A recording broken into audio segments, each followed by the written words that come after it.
Absolument. Maintenant, face à la mouvance démocrate, Oui, c'est ce que je voulais... et face à l'islamisme, parce que moi je te rappelle juste Oui. que nous sommes en train de discuter de la période qui va de 99 à 2010, et Premièrement, nous sommes en train de parler des attitudes politiques et du comportement de politique 99 de à Bouteflika. 2004. Exactement. 2004. J'ai fait ce détour pour dire pourquoi, au départ, la Kabylie n'avait pas, la Kabylie, quand je dis la Kabylie qui s'exprimait, c'est-à-dire, n'avait pas d'attitude négative par rapport à Bouteflika. Dans la mesure où elle avait plus ou moins compris, en tout cas la Kabylie politique, c'est-à-dire, je ne parle pas du RND et du FLN, je parle du RCD. C'est le FFS. Le FFS n'a pas marché avec. Exactement, ils ne pouvaient pas marcher parce qu'ils se sont retirés en 99. Exactement. L'attitude, elle est divergente. Oui, elle est divergente. Le RCD a rejoint pratiquement Bouteflika, le projet, donc il a cautionné le premier mandat qui va jusqu'à 2004. Or, en cautionnant le mandat du premier 2004, est-ce que le RCD voulait utiliser Bouteflika? Il est sûr que Bouteflika voulait utiliser le RCD. Et il a tenté si bien utiliser qu'il a fait éclater. Puisqu'il récupère un certain nombre d'éléments, il provoque une brouille, et c'est le RCD qui paye les Et qui lance par ailleurs aussi, non seulement il a récupéré des ministres, mais également qui provoque à l'intérieur du RCD. Maintenant, ça c'est une affaire interne au RCD. C'est une affaire interne au RCD. Provoque également des redresseurs, une politique de redressement à l'intérieur du RCD. Absolument. Donc, la mouvance républicano-démocrate, dite identitaire, va ruer dans les brancards à partir de 2001. Elle se radicalise. Elle se radicalise parce que, pourtant, elle a obtenu avec Zarouel ce qu'elle n'aurait jamais obtenu avec Bouteflika. D'autant plus que, je ne sais pas encore si c'est à Béjaïa ou à Tizi Ouzou, où il a dit, tant que je serai vivant, la langue tamazight, je ne veux pas en entendre parler, elle ne sera ni officielle ni nationale.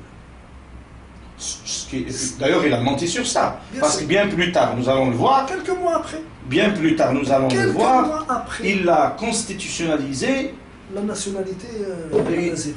Voilà, comme étant une composante, etc., de l'Algérie, non pas l'officialisation, oui, non, oui, bien sûr. Mais et avec une ordonnance présidentielle. Oui.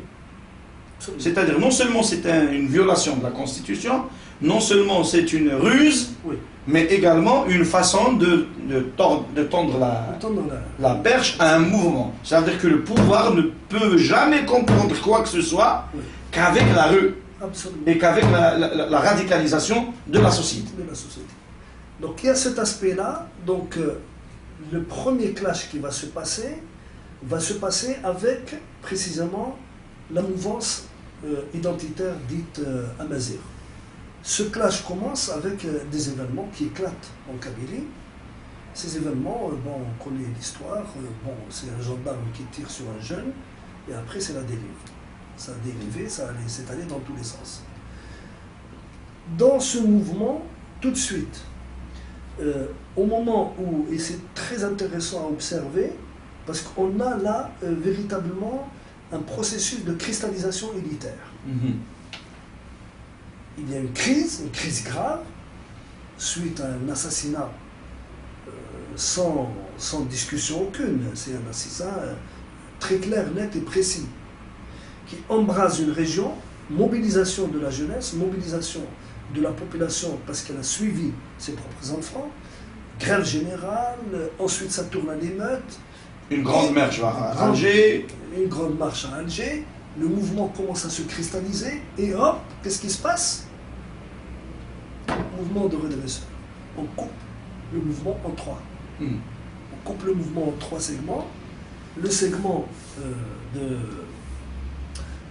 Tizi Ouzou, le segment de Béjaïa et le segment de l'Aqsa. Avec la plateforme d'Aqsa. Avec la plateforme. La plateforme de l'Aqsa qui est articulée par un ancien directeur d'Algérie Actualité, Delphi. acteur d'Algérie Actualité, un homme qui a fonctionné dans les institutions, qui est qui est dans le milieu journalistique, et qui du jour au lendemain devient un leader d'un mouvement radical et violent. L'autre aspect, c'est le traitement particulier et singulier de la mouvance bougie par un certain nombre de gens, et en particulier par un certain Hassan Sariaq, qui était le chef de cabinet du ministre de l'Intérieur de Zarouane, qui entre-temps avait levé le pied, puisqu'il est parti à la fin de l'époque Zarouane. Il a été nommé comme consul général. Pas avec la fin de l'époque Zarouane. Il a été nommé à partir de 1995. Juste après l'affaire du détournement de l'avion, il a été nommé comme consul général à Paris. C'est après l'affaire du détournement de l'avion? C'est juste après. Après, en 1995, il est parti comme consul général. Bien sûr. Tu parles de Chef Mziane. Tu parles de Chef Mziane. Ça, c'est un autre paradoxe. On en a déjà discuté lorsqu'on a ouvert le document sur le détournement de l'avion. Et là, bon, il est rentré il y a maintenant quelques 4 ou 5 mois. Et je souhaiterais d'ailleurs l'inviter pour l'interpeller à titre de témoin, à titre d'acteur et de témoin, sur cette histoire de détournement de l'avion qui reste très très importante pour comprendre toute cette période. D'autant plus que le 11 de ce mois, le 11 mars, il y a eu la sortie du film L'Assaut. Donc les Français sont en train de réécrire l'histoire de la fin du siècle, c'est-à-dire de la fin des années, de la moitié des années 90 par rapport à l'Algérie de leur façon. C'est à nous également de dire, aussi bien au pouvoir d'Alger qu'aux Français, qu'il y a une autre lecture. Et vous avez suivi avec le grand témoignage et le dossier que nous avions consacré à cette histoire douteuse, louche, et qui reste quand même très flou sur un grand nombre de questions très sensibles qui touchaient à l'Algérie, à ses intérêts, à ses enjeux, aussi bien sur le plan politique, diplomatique, sécuritaire et particulièrement sur la nature même du régime politique de l'époque du Zarouane. Donc, une partie d'Aouch va être prise en charge au sens propre du terme, encadrée, installée dans des villas et des hôtels, portée, transportée, véhiculée, payée, hébergée, nourrie, blanchie, etc. Avec simplement un rendez-vous de fin d'après-midi tous les jours que le bon Dieu fait à la chefferie du gouvernement. Donc pour discuter, élaborer, enrichir la plateforme, dépasser la plateforme d'Al-Qsam et voir comment appliquer cette plateforme d'Al-Qsam. Alors, nous rappelons juste pour l'histoire oui. que cette période qui va de 1999 à 2001, oui. il y a eu 2 chefs de gouvernement. Oui. Il y avait le premier chef de gouvernement, Ben Bitour, le premier qui a duré 6 mois à peu près. 8 mois. 8 mois. Bon, il a démissionné pour des raisons qu'il avait évoquées lui-même, oui. qui sont connues maintenant sur oui. dans les médias, etc., dans les thèses, des écritures de Ben Bitour. Oui.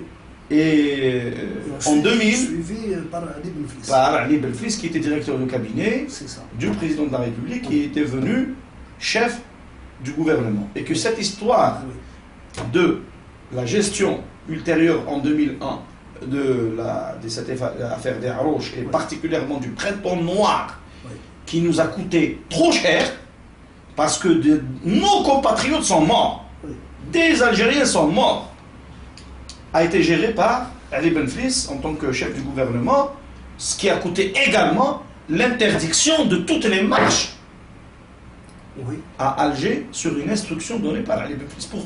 Il faudrait qu'on soit, je sais que c'est ton ami et je le connais aussi. Non, ça n'a rien à voir. Ça n'a rien à voir. Tu sais, je suis d'une objectivité draconienne. Je crois que tu manques d'un certain nombre d'informations. La première information sur laquelle je vais revenir, je vais continuer quand même l'information sur les Haroches, et puis je dirai comment a été montée cette affaire des Haroches, et je vais parler en tant que témoin, parce que j'ai suivi cette affaire des Haroches. Celle-là, les Haroches Taïwan. J'ai suivi cette affaire et d'une certaine manière, j'ai géré un atelier de ces Haroches Taïwan. Donc, c'est une expérience que je suis en train de rédiger. Puisque j'étais conseiller culturel de Ibn Flis à cette époque. Alors, ces Haroches donc, ont été encadrés, phagocytés, etc., etc. Et ils ont pendant... Quel Haroche d'abord? Bougie, traité par Sariak, l'Hassan Sariak. Ce que les gens de l'Qsar et de Tizi Ouzou appellent les Haroches Taïwan. D'accord, c'est-à-dire les Haroches de Bougie. Je pense que c'est les gens de Bougie. Non, non, il faut, parce que c'est très sensible. C'est le groupe de Bougie, je crois que c'est le groupe de Bougie. Donc, il doit y avoir quelques personnes aussi de Tizi, c'est possible, mais je ne sais pas comment a été fait le recoupement. Je ne sais pas. Ça, par contre, c'est des détails qui m'échappent. Donc, cette affaire d'Haroche, elle a abouti à quoi? Elle a abouti à une sorte, appeler les choses par leur nom, une sorte de corruption d'un mouvement citoyen. Parce qu'à la base, était citoyen. Lorsqu'on étudie la plateforme d'Elxeur, les revendications de la plateforme d'Elxeur, elles sont nationales. Parce qu'on a voulu les cantonner dans la Kabylie, en Kabylie. J'ai travaillé avec eux. Je connais un certain nombre d'entre eux. Ils n'ont rien de citoyen. C'est-à-dire? Ils n'ont rien de citoyen. Beaucoup de repris de justice. Beaucoup de repris de justice. Beaucoup de gens qui ont été des gens complètement paumés et perdus. Je parle de choses que j'ai vécues. Ce n'est pas quelqu'un qui m'a rapporté. D'accord, si tu permets ici, parce que c'est très important ce que tu es en train de dire, et c'est très sensible d'ailleurs. Oui. Alors, si vous, toutes tendances confondues des Haroches, si vous suivez cet entretien, et si vous considérez que nos interventions, les propos de M. Maougal portent atteinte au mouvement, ou vous n'êtes pas d'accord, ou vous n'êtes pas d'accord sur l'approche, ou sur l'analyse, moi je vous invite, toutes tendances confondues, à apporter votre témoignage sur la question, parce que ça relève maintenant d'une question commune, d'une histoire commune, d'un domaine public, et non pas un domaine, j'allais dire, réservé. Voilà, je vous invite, si vous suivez, si vous considérez que vous n'êtes pas d'accord ou que vous voulez apporter autre chose. Je crois que c'est plus... Non, tout à fait. Tout à fait. Pour plus de précision, puisque moi j'ai pris fonction, je m'expliquerai après pourquoi, mais c'est pas mon histoire que je raconte. J'ai pris fonction à la chefferie du gouvernement comme conseiller culturel, chargé de mission, en janvier 2001. Janvier 2001, c'est-à-dire 6 mois après la prise de fonction du chef du gouvernement. Lui, il avait été nommé en juin, je crois, et donc moi, il m'a fait appel vers le mois de janvier. Avril, exactement. Avril, donc 2001. Et donc, après, il y a eu cette mise en place, donc la négociation avec les Haroches, dans la perspective de comprendre ce qu'ils voulaient. Qu'est-ce qu'ils entendaient? Parce que les voix sont multiples, divergentes et éparpillées. Et apparemment, il y avait beaucoup d'incohérences entre ce qui se disait à Tizi et ce qui se disait à Al-Qsar et ce qui se disait à Bougie. Il y avait certes une plateforme commune, mais cette plateforme commune, j'ai cru comprendre qu'elle était le SMIC, le minimum sur lequel ils sont arrivés à se mettre d'accord. Mais c'était important, il y avait combien?